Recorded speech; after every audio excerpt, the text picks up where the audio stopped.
अशोक गहलोत जी 3 बार मुख्यमंत्री बने हैं अपने किसी समूह के समर्थन से नहीं, सोनिया गांधी जी के आशीर्वाद से बने हैं। आप याद करिए, सचिन पायलट जी कोई आए उस दिन इतने लोकप्रिय थे क्या? नहीं थे ना। लेकिन आपको नहीं लगता कि सचिन पायलट जी जैसे युवा चेहरा को मौका देना चाहिए अब आलाकमान को? कोई नेता जब डेवलप होता है तो वो 5-6 फैक्टर्स होते हैं जी। उसकी सोच क्या है, उसकी वाणी क्या है। सचिन पायलट के अनशन करने के बाद चारों तरफ सन्नाटा सा पसरा हुआ है, या फिर यूं कहें कि बैठकों का दौर तो तड़ातड़ चला, लेकिन निर्णय जिसका वेट किया जा रहा था, इंतजार किया जा रहा था, वो अभी तक नहीं हुआ है। एक असमंजस की स्थिति सी बन गई है चारों तरफ। और क्यों है ये, क्या होने वाला है, क्या आलाकमान सोच रही है, इन सभी मुद्दों पर चर्चा करेंगे। चर्चा के लिए हमारे साथ मौजूद हैं कांग्रेसी कार्यकर्ता सुशील आसोपा जी। सर, आपका बहुत बहुत स्वागत है स्टूडियो में। नमस्कार, मैं हूं चेतना शर्मा आपके साथ और आप देखना शुरू कर चुके हैं राजस्थान संवाद। इन सब मुद्दों पर हम चर्चा करेंगे, इसलिए इस वीडियो को लास्ट तक जरूर देखिएगा। सर, जो ये सचिन पायलट जी ने अनशन किया था, सरकार को उन्हीं के लिए अवगत कराया था कि भाई जो आपने वादे किए हैं उन्हें निभाओ, नहीं तो हम किस मुंह से अब वोट लेने जाएंगे। क्योंकि असल में जो वोट मिले थे वो उन्हीं के चेहरे पर मिले थे, तब जाकर कांग्रेस वापसी कर पाई थी। 21 सीटों से 100 सीटों तक का सफर जिस चेहरे की मेहनत ने दिलाया था, जो इंसान घर घर जाकर वादे कर आया था, तो उन्हें चिंता हुई इस चीज की। तब जाकर उन्होंने इस अनशन के रास्ते अपनी ही सरकार को अवगत कराया कि अब उन वादों को पूरा करना है, लेकिन फिर भी अभी भी चुप्पी साधी हुई है सभी लोगों ने। आपका क्या कहना है इस मामले पर? नहीं, ये चुप्पी कांग्रेस पार्टी के लिए एक चुनौती है। वो इसलिए चुनौती है कि मेरी पार्टी है, लेकिन मैं जवाबदेह हूँ ना। मेरी विश्वसनीयता समाप्त अगर हो जाती है तो मैं किस मुंह से जनता के बीच में जाऊँगा। भ्रष्टाचार एक ऐसा विषय है कि जो जनता का पैसा है उसको मशीनरी, कोई सी मशीनरी हो, पॉलिटिकल मशीनरी हो, एडमिनिस्ट्रेटिव मशीनरी हो, माफिया हो या वो अनसोशल एलिमेंट्स हो, वो जौंक की तरह खा रहे हैं। और राजस्थान में 1 लाख बीघा से अधिक भूमि नरेंद्र मोदी सरकार के आदेशों की अवहेलना करके वसुंधरा राजे गवर्नमेंट ने पहले आओ पहले पाओ को भी ओवर रूल करके 12 जनवरी तक 73 दिनों में 650 से ऊपर खाने अलॉट कर दी। और आपको सुनकर बड़ी हैरानी होगी कि 12 जनवरी को जब भारत सरकार का ऑर्डिनेंस आया कि भाई अब आप नया एक्ट लागू हो गया जिसमें ऑक्शन ही होगा केवल, और तब तक उन्होंने रोक लगा रखी थी, तो 12 जनवरी अकेले को 137 खाने अलॉट हुई। आप कल्पना कर सकते हैं कि 137 खाने अलॉट करने के लिए पूरे दिन सरकारी दफ्तर इस तरह से रहा। तो ये सारे आरोप लगाए, और आरोप लगाने के लिए सचिन पायलट जी ने प्रेस कॉन्फ्रेंस की, वो तो है। उसके बाद सचिन पायलट जी के साथ अशोक गहलोत साहब और तमाम विधायक, उनमें से कुछ विधायक अभी भी हैं, भंवरलाल शर्मा की गुजर गए, रमेश मीणा हैं, डोटासरा जी हैं, ये सब सीवीसी के पास गए थे। और वहाँ सीवीसी को कहा कि इसकी गहन जांच होनी चाहिए, और प्रेस कॉन्फ्रेंस बाद में मीडिया से बात करते हुए कहा कि सीबीआई जांच होनी चाहिए और मुख्यमंत्री इस्तीफा दें। तो अगर उसके घोटाले की जांच नहीं हो तो फिर हमारी विश्वसनीयता खत्म होती है। वैसे ही कालीन के मामले को कहा गया कि भाई कालीन जो है वो चोरी हो गए। खुद मुख्यमंत्री जी 2008 से लगातार कह रहे हैं, और कालीन कोई उड़ तो नहीं गए, हिंद महासागर में तो नहीं डूब गए, वो कालीन खोजने तो पड़ेंगे। और वर्तमान सरकार के पर्यटन मंत्री विश्वेंद्र सिंह जी ने 19 जुलाई 2019 को विधानसभा में कहा है कि हाँ 8 कालीन बरामद करेंगे और उसकी तह तक जाएंगे। आज उसको भी तो 4 साल हो गए। जी बिल्कुल। अल्टीमेटली क्वेश्चंस हैं।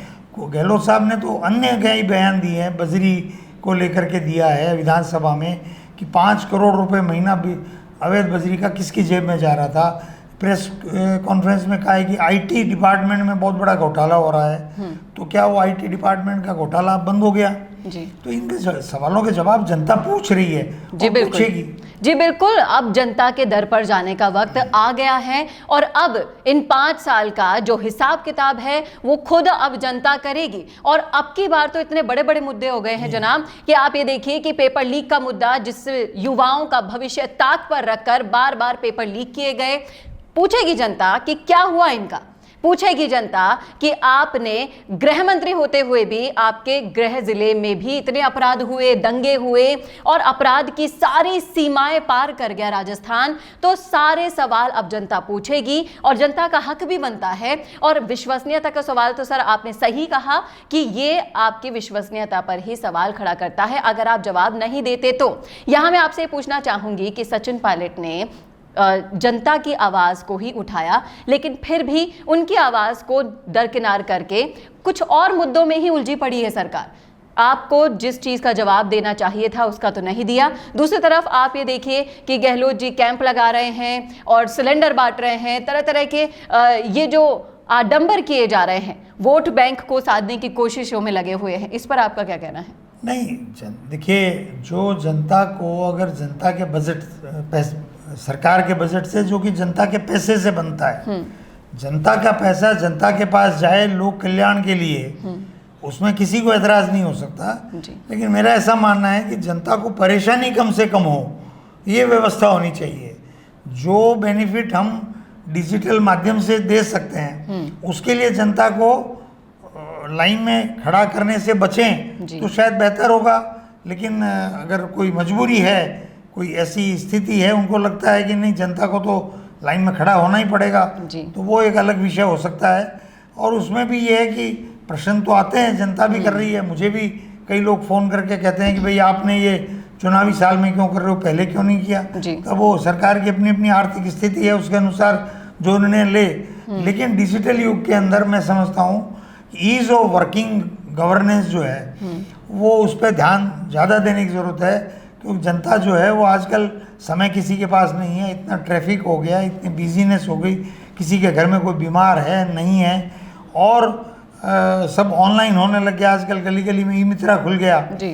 तो अगर वो उसके माध्यम से संभव है तो कंफर्टेबल स्थिति में जनता को रखना चाहिए, ऐसा मेरा व्यक्तिगत रूप से मानना है। यहाँ पर एक सवाल और एक मेरे मन में आ रहा है सर कि जो पार्टी है कांग्रेस पार्टी में एक दो गुट तो पहले से ही डिसाइडेड है, अशोक गहलोत गुट और सचिन पायलट गुट।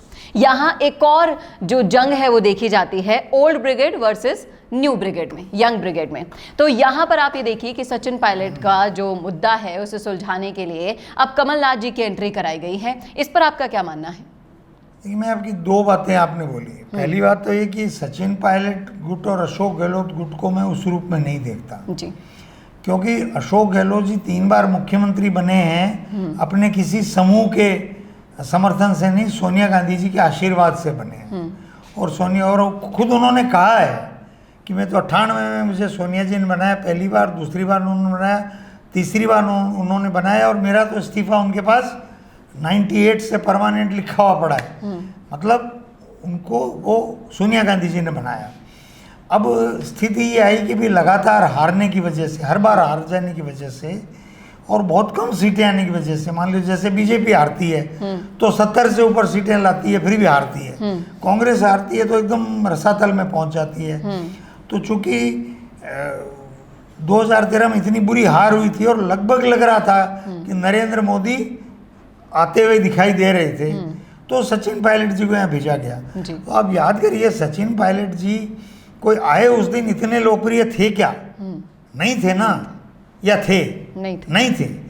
यानी कि उन्होंने 5 साल तक जो कदम दर कदम एस्केलेट किया अपनी मेहनत से, और वो पहाड़ पे चढ़े, पहाड़ की तलहटी से वो पहाड़ पे चढ़े, तब लोगों ने उनको देखना शुरू किया और फिर उनको मुख्यमंत्री नहीं बनाया, तो वो एक अलग उनका वो स्थिति डेवलप हो गई, वो पॉपुलैरिटी उनकी बहुत ज़्यादा हो गई। तो आम तौर पर आम जनता जो है वो सचिन पायलट जी के पीछे खड़ी है। लेकिन आपको नहीं लगता कि सचिन पायलट जी जैसे युवा चेहरा को मौका देना चाहिए अब आलाकमान को? क्योंकि एक देश में जो अभी जैसे उनका अभी अनशन हुआ था, वहाँ पर लोगों के बीच हम गए, तब हमें जानने को मिला था कि अब सब लोग बदलाव चाहते हैं, हर कोई नया चेहरा देखना चाहता है, उसका काम देखना चाहता है। तो क्यों आलाकमान अब मौका नहीं दे रही है?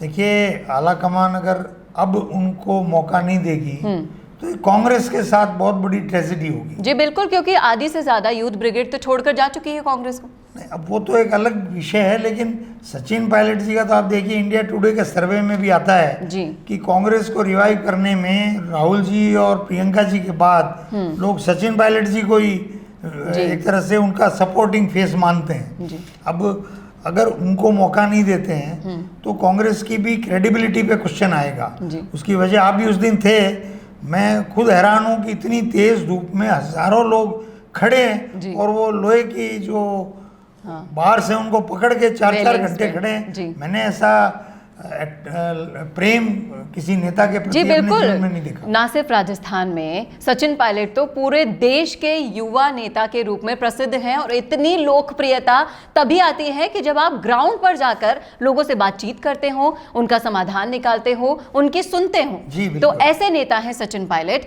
और इस युवा नेता को अगर चांस नहीं दिया तो कांग्रेस के हाल बेहद बुरे होने वाले हैं।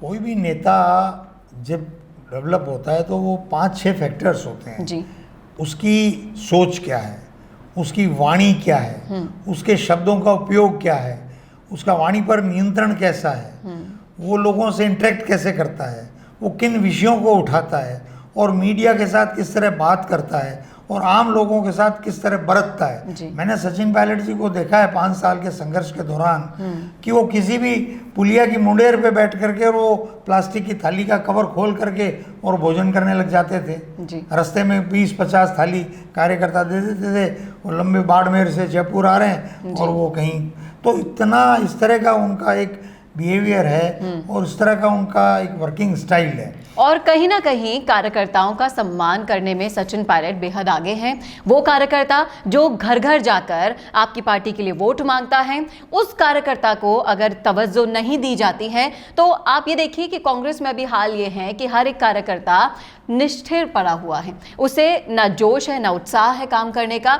अब जब चुनाव सर पर है तो अब जाकर पार्टी को संज्ञान लेना चाहिए कि कार्यकर्ताओं में फिर से वही जोश उत्पन्न किया जाए जो कि आज से 4-5 साल पहले हुआ था। कांग्रेस में अभी आपने जो दूसरा प्रश्न पूछा था कमलनाथ जी का, जी कमलनाथ जी बहुत सुलझे हुए और वरिष्ठ नेता हैं। मैं उनको उस बारे में, उनकी योग्यता और उसके बारे में कोई टिप्पणी नहीं करना चाहता, और वो सुलझा रहे हैं इस मसले को, वो भी अच्छी बात है। जी परंतु कांग्रेस को 2 विषयों पे अपनी पॉलिसी शिफ्ट करनी पड़ेगी, उसके बिना कांग्रेस की स्पेस बढ़ने में चुनौती है।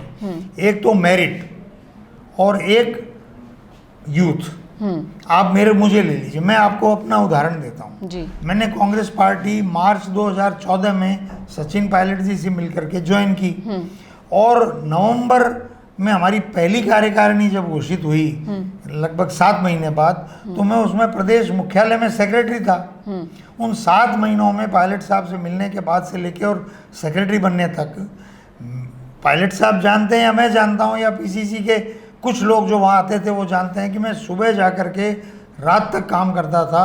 रिसर्च का काम हो, डाटा कलेक्शन का काम हो, आरटीआई का काम हो। हमने उसी साल वसुंधरा राजे को उपचुनाव में, सचिन पायलट जी 4 उपचुनाव हुए थे सितंबर में, 3 जीती कांग्रेस। जी। इतनी डिमोरलाइज्ड कांग्रेस, मोदी आ चुके थे तब तक, उसके बावजूद 4 में से 3 जीती। मैंने उनको इंटेलिजेंटली काम करते हुए देखा कि उन्होंने एक फ्रंटल ऑर्गेनाइजेशन को एक विधानसभा दे दी, दूसरे फ्रंटल ऑर्गेनाइजेशन को दूसरी दे दी, तीसरे को तीसरी दे दी, और खुद 4 विधानसभा में लगातार रोटेट करके घूमते थे। मैं नसीराबाद में था, 15 दिन में 3 बार सचिन पायलट जी मुझे बुला चुके वहाँ के कार्यालय में। आसोपा जी क्या क्या किया, आपको ये बताया था क्या किया। This is called the efficient working. और दूसरा यूथ, इसलिए कि अभी जो कांग्रेस में वर्चस्व है वो 1980 बैच का है। जो जिन लोगों ने 1980 में चुनाव लड़ा था, आज से 43 साल पहले, वही अभी भी पार्टी पे काबिज है। उनके नाम लेना मैं कोई ठीक नहीं समझता, अच्छा नहीं लगता। अल्टीमेटली उनको सोचना पड़ेगा कि भाई इस पार्टी ने 43 साल तक हमको इतना राजनीति में दिया है जी। और अब ये पार्टी बिल्कुल रसातल में जा रही है, तो इसको बचाने के लिए युवाओं को आगे लाएं और युवाओं को वो जगह दे जो हमको कभी पार्टी ने दी। मैंने तो 2016 में कहा है कि अशोक गहलोत जी का एनफ हो गया, उनको पार्टी मजबूत करने के काम में लगना चाहिए। अब तो मोर देन एनफ हो गया। जी। आज के ज़माने में चौथी बार किसी एक आदमी को कौन मुख्यमंत्री देखना चाहता है? कोई नहीं देखना चाहता। ये आपके सामने युवा बैठे हैं, इनको पूछ लीजिए, ये थक जाते हैं लोग भाई एक ही एक चेहरे से। जी बिल्कुल, ये आपने सही कहा कि अब ओल्ड ब्रिगेड को थमना चाहिए, अपने से ज़्यादा कामयाब और सफल युवाओं को आगे आकर उनको मौका देना चाहिए, जिससे कि वो भी हमारे ही देश के भविष्य को आगे ले जा सके। सर, एक आखिरी सवाल आपसे और पूछना चाहूँगी कि अब चुनाव जब सर पर हैं और राजस्थान में ये एक उसूल बना हुआ है या रिवाज बना हुआ है, आप कहिए कि हर 5 साल बाद सरकार रिपीट ही नहीं हो पाती, दूसरी सरकार आ जाती है, एक बार कांग्रेस एक बार बीजेपी। तो इस बार अगर हम उस परिपाटी को देखें तो बीजेपी के चांसेस बन रहे हैं, लेकिन अगर कांग्रेस सरकार को खुद को रिपीट करना होगा तो उसके लिए क्या ठोस कदम उठाने होंगे, कृपया आप भी बताइए। सचिन पायलट जी जब तक फोकस में नहीं होंगे, फ्रंट में नहीं होंगे जी, तब तक मुझे नहीं लगता कि हमारे सामने कोई सरल राह है। इतनी कठिन डगर है कि आप सचिन पायलट जी को इग्नोर करेंगे तो कांग्रेस के आने की संभावना मेरी नज़र में शून्य है। हालांकि मेरी इच्छा भले ही कितनी हो कि मेरी पार्टी वापस आए, बिना सचिन पायलट जी के संभव नहीं है। तो सुना आपने, कांग्रेस के कार्यकर्ता खुद ये अब मानते हैं कि बिना सचिन पायलट के कांग्रेस के लिए राजस्थान में रिपीट होना आसान काम नहीं होगा। इसलिए अब आलाकमान को सोचना होगा, अपना दायरा बढ़ाना होगा। युवा चेहरा, जिस युवा चेहरे के लिए जनता चीख चीख कर कह रही है कि हमारा मुख्यमंत्री कैसा हो, सचिन पायलट जैसा हो, तो अब उन्हें उस आवाज को सुनना होगा, नहीं तो कांग्रेस का क्या हाल होगा ये तो सभी जानते हैं। कांग्रेस जिस हाशिए पर आ जाएगी, जो हश्र होने वाला है वो सभी को दिखाई दे रहा है। पता नहीं क्यों सिर्फ आला कमान ही नहीं देख पा रही है। तो अब वो समय आ गया है जब आला कमान को जगने की जरूरत है और इस आवाज को सुनने की जरूरत है। आपका क्या मानना है, आपका क्या कहना है, हमारे इस विश्लेषण पर कमेंट करके जरूर बताइएगा कमेंट बॉक्स में। और इसी तरह के और विश्लेषण के लिए देखना ना भूलेगा राजस्थान संवाद। नमस्कार। सालों से अगर कोई दर्द आपको परेशान कर रहा है और हजारों कोशिशों के बाद भी उसका इलाज नहीं हो पा रहा, तो अब आपकी इस परेशानी का इलाज मिल गया है, और वो भी बिना किसी दवा, ऑपरेशन या इंजेक्शन के। यहाँ आपका इलाज किया जाएगा आधुनिक मशीनों के द्वारा। गंगापुर सिटी के श्री बालाजी आरोग्य हेल्थ केयर हजारों पेशेंट्स के विश्वास और भरोसे के आधार पर आज ये कह सकता है कि यहाँ पर आप अपने हड्डी और नस संबंधित रोग के साथ आ जरूर मायूस सकते हो, लेकिन इलाज के बाद जब आप जाएंगे तो बिल्कुल स्वस्थ और खुश होकर जाएंगे। हमारे यहाँ रीढ़ की हड्डी, नस ब्लॉकिंग, लकवाग्रस्त और जन्मजात बच्चों का संपूर्ण और सफल इलाज किया जाता है। यहाँ गारंटी के साथ सभी जोड़ों के दर्द का पूरा इलाज डॉक्टर DS सिहर्रा के द्वारा किया जाता है। श्री बालाजी आरोग्य हेल्थ केयर की सफलता की कहानी के साक्षी कई समाचार पत्र और मैगजीन्स भी बनी हैं। तो अब दर्द में और मायूस ना हो, क्योंकि अब उसका निवारण संभव है। बस आपको याद रखना है एक ही नाम, श्री बालाजी आरोग्य हेल्थ केयर, न्यू सदर थाना, पार्थ होटल के पास, बाईपास रोड, गंगापुर सिटी। आज ही अपना अपॉइंटमेंट बुक करें 9413872834 या 6350697129 पर संपर्क करें।